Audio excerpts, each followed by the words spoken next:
గుసగుసలే కాదు గర్జించే న్యూస్తో మీ ముందుకు వచ్చేటువంటి నంద్యాల గర్జన ఛానల్ను చూస్తున్నటువంటి వ్యూయర్స్ అందరికీ నమస్కారం. ఇవాళ మన ఛానల్లో ప్రసారం అయ్యే ఆ టాప్ 5 న్యూస్లో మొదటి న్యూస్ వచ్చేసి నంద్యాల జిల్లా కొత్తపల్లి మండలం పాత ముసలిమడుగు గ్రామంలో చరిత్రకు ఆనవాళ్ళైనటువంటి ఒక కోనేరు.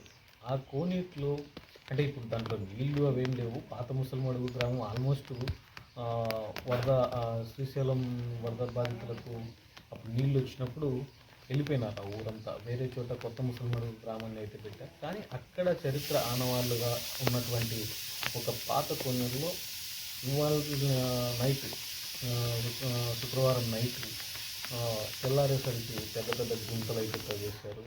అంటే ఏదో గుప్త నిధుల కోసం దాటి కోసం తవ్వారా, లేకపోతే వేరే ఏదన్నా దేనికోసమైనా తవ్వారా అన్నది ఇంకా తెలియాల్సింది. కాకపోతే ఫస్ట్ ఆఫ్ ఆల్ ఇట్లాంటి వాటిని మనం కాపాడుకోవాలి. ఎందుకంటే ప్రతి ఒక్కరికి చరిత్ర గురించి తెలియజేసేటువంటి ఆనవాళ్ళు కొన్ని ఉంటాయి ప్రతి ఒక్క ఊరి. అటువంటి వాటిని అయితే పోగొట్టుకోకూడదని చెప్పేసి చాలామంది వాటిని రక్షించడానికి కొన్ని లక్షల ఖర్చు అయితే చేస్తూ ఉంటారు.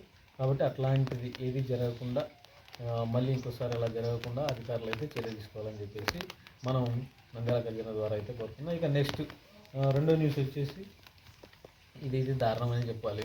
ఎందుకంటే ప్రతి ఒక్కరూ కుటుంబ పోషణ కోసం ఏదో పని చేయాలి, పని చేస్తూ ఉంటారు.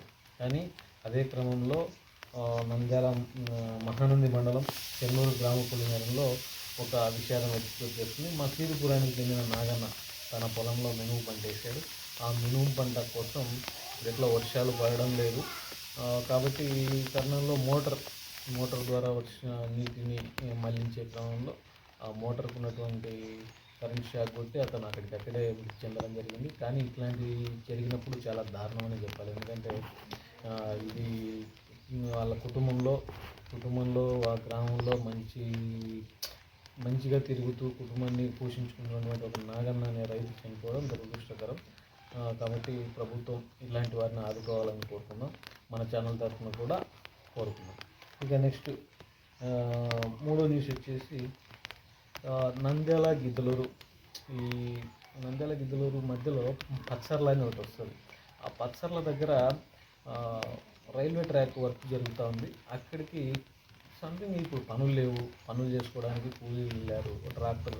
ఆ ట్రాక్టర్ ద్వారా ఆ కూలీలు ఆ రైల్వే ప్లాట్ఫామ్ ట్రాక్ వర్క్ జరుగుతున్న క్రమంలో ట్రాక్టర్ బోల్టా పడి అక్కడ ఒక నలుగురు కూలీలు బాగా పరిస్థితి అయితే విషమంగానే ఉంది. వాళ్ళకు దెబ్బలు అయితే బాగా తగిలాయి. వాళ్ళని ప్రభుత్వ ఆసుపత్రికి అయితే తరలించడం జరిగింది. కానీ పొట్టకూటి కోసం వెళ్ళిన వాళ్ళకి ఈ విధంగా జరగడం అయితే పాపం అని చెప్పుకోవాలి. అలా నా దేవుడు కాపాడాలని కోరుకుందాం మన ఛానల్ ద్వారా.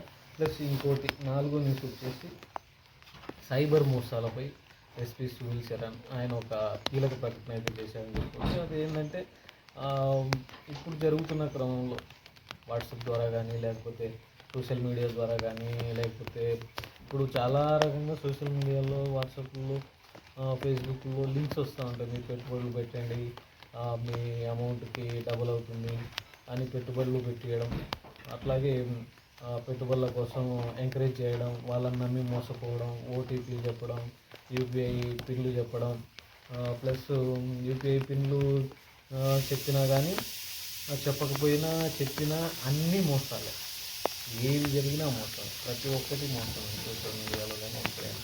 కాబట్టి చాలా జాగ్రత్తగా ఉండాలని చెప్పేసి మన జిల్లా ఎస్పీ సునీల్ శరణ్ గారు అయితే ఎవరికి ఓటీపీలు చెప్పొద్దు, ప్లస్ ఇలాంటి వాటిని నమ్మొద్దు అని చెప్పేసి ఒక కీలక ప్రకటన అయితే జారీ చేశారు. ఇక లాస్ట్ నేను చెప్పాను కదా మన ఛానల్లో లాస్ట్ న్యూస్ అయితే కొంచెం వెరైటీగా ఉంటుంది. వెరైటీ అంటే దాన్ని ఆలోచింపజేసేలా ఉంటుంది. ఆ న్యూస్ అయితే మనం ఇప్పుడు ఏంటో తెలుసుకుందాం. కోవెలకుంట్ల మండలం కంపమల్ల గ్రామంలో 22 ఏళ్ల వంశీ కృష్ణ అనే అతని సొంత తండ్రే చంపేశాడు. ఇది దారుణం చెప్పుకోవాలి. ఇట్లాంటి న్యూస్ కూడా చదవాలంటే మనం దారుణంగానే పరిగణించాలి. ఎందుకంటే ఒక్కొక్కటి ఒక్కొక్క రకంగా ఉంటారు ఒక్కొక్కరు. కానీ సొంత కొడుకును తండ్రి ఎలా చంపడానికి ప్రయత్నం చేశాడు అంటే దీనికి ఒక కారణం అయితే చెప్తారు. అదేంటంటే ఈ పోలీసులు మన సిఐ హనుమంత నాయక్ గారు అయితే వారి నిర్ధారణలో తేలిన విషయం ఏంటంటే అతని మానసిక పరిస్థితి సరిగ్గా లేదు కాబట్టి అతన్ని చికిత్సకు తీసుకెళ్లకుండా తండ్రి చంపేశాడు అని చెప్పేసి పోలీసు నిర్ధారణలో అతనంతకు అతను ఒప్పుకున్నాడని చెప్పేసి చెప్పడం జరిగింది. కానీ ఎంత దారుణం అంటే ఇప్పుడున్న పరిస్థితుల్లో భార్యను భర్త చంపేస్తున్నారు, భర్తను భార్య చంపేస్తున్నారు, తండ్రిని కొడుకు కూతురు ఎత్తిపోతుందో సమాజం అర్థం కావడం లేదు. కాబట్టి ఒకవేళ హెల్త్ బాగోకపోతే అతనికి చికిత్స అందించాలి, లేకపోతే మానసిక పరిస్థితి బాగాలేకపోతే కొన్ని హాస్పిటల్స్ ఉన్నాయి, అట్లాంటి వాటిలో చేర్పించాలి. అంతే తప్ప ఇట్లా చంపేయడం కరెక్ట్ కాదు. సరే, ఇది ఎంతవరకు కరెక్ట్ అనిపించిందో అతను ఏ సమస్యలో ఉన్నాడో మనకైతే తెలియదు. కాబట్టి ఈ న్యూస్ పైన మీ అభిప్రాయాన్ని మాత్రం తప్పకుండా కామెంట్ రూపంలో తెలియజేయండి. ఇక నంద్యాల సరౌండింగ్లో జరిగే ఇట్లాంటి వార్తల కోసం తప్పకుండా మన లోకల్గా నేను ఎటువంటి బ్యాక్గ్రౌండ్లు కానీ ఎటువంటి స్టూడియో కానీ పెట్టినో ఒక మామిడి చెట్టు కింద కూర్చొని ఇంటి ముందర మనం ఎట్లా మాట్లాడుకుంటామో అట్లా మాట్లాడేటువంటి ఆ విధంగా ఛానల్ అయితే నేను ఇట్లా న్యూస్ ట్రై చేస్తాను. దయచేసి ఎంకరేజ్ చేస్తారని కోరుకుంటూ ఇంతసేపు ఓపికగా నా వీడియో ధన్యవాదాలు.